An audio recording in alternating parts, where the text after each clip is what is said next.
So I wanted to record this video because I wanted to talk about wanting, because when, as a coach, I ask a client, what do you want?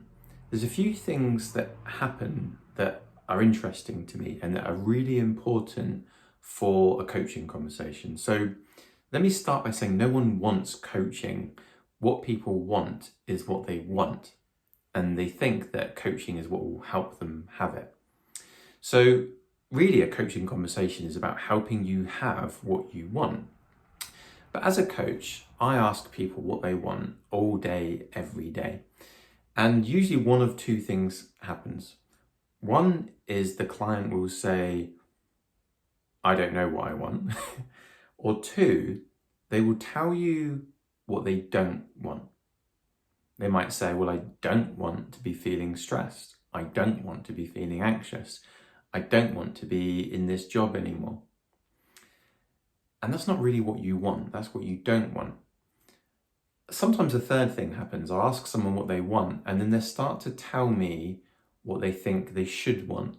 Well, I guess I should want to feel this, and I guess I should go for this promotion. That's not really what you want. That's what you think you should want. And then occasionally, it doesn't happen often, but sometimes a fourth thing happens, and I'll ask someone what they want, and they're telling me what they think is possible for themselves. That's not what you want. That's what you think is possible. So this is a different conversation. This is a conversation about what you want. Coaching is great at helping people get what they want, but you've got to want it.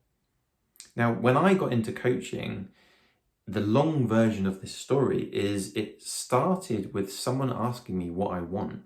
I was 26, 27 years old, and I was burnt out in a corporate job that I found really unfulfilling. I mean, I was earning loads of money and I was well respected, had a lot of prospects, but it's not what I wanted to do. And a coach asked me, what do you want? And I don't know, but I think it was the first time someone had ever really asked me, or at least paid attention to what I wanted. And when I really got in touch with what I wanted, it was such a strong desire that I had almost like no choice but to follow my dreams. Like for me, what I wanted at the time was to train to be a psychologist. And that seemed like a massive step for me, because my response to him after I found out what I wanted was, well, I'm too old. I was 26, 27. I'm not clever enough, and it costs too much money. And he helped me see through those mind-made obstacles, because they were mind-made. And he coached me to see that that was actually possible for me. And 7 years later, I did it. And, I'm not going to go into that now, but what I want to go into is, what do you want? What do you really desire? If you forget about what's possible, put aside what you think you should want, what do you just want? What would be really, really cool? What would be nice? What do you dream of? What did you used to dream of? What would you just really like for yourself? And when you get in touch with that, there's a feeling. Usually it's pretty nice. I mean, sometimes what happens is straight away, as soon as you get in touch with what you want, you get these limiting beliefs coming in. Well, I can't possibly have that. These fears, these doubts, and then it doesn't feel very good, and then you scrap the wanting. That's what happens too much. And it happens so much that people get lost and forget what they really wanted, because it's clouded over by fears and doubts and insecurities. But let's have a conversation about what you would just love. What do you really want? What does your heart want?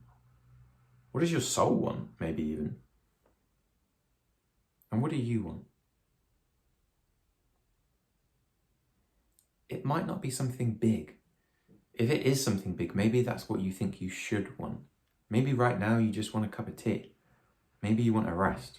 Maybe you want to go for a walk. Maybe you're hungry. What do you want?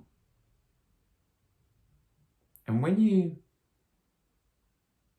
feel into that, when you sense into that, you'll notice that often your wanting is kind of like it's already there before you realised it, before you thought it. It's already there.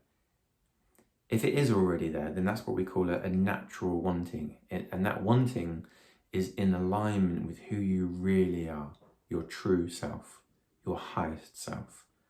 And your job is to follow that wanting step by step, one step at a time. You don't need to see 5 steps ahead or even 2 steps ahead, one step at a time. And that's how we live lives that fill us with excitement and joy and energy and zest and love. You follow what you want, moment to moment. And a coaching conversation is about helping you have what you want. So let me know what you get from this. I would love to hear in the comments section, and don't forget to like and subscribe if you like this kind of conversation.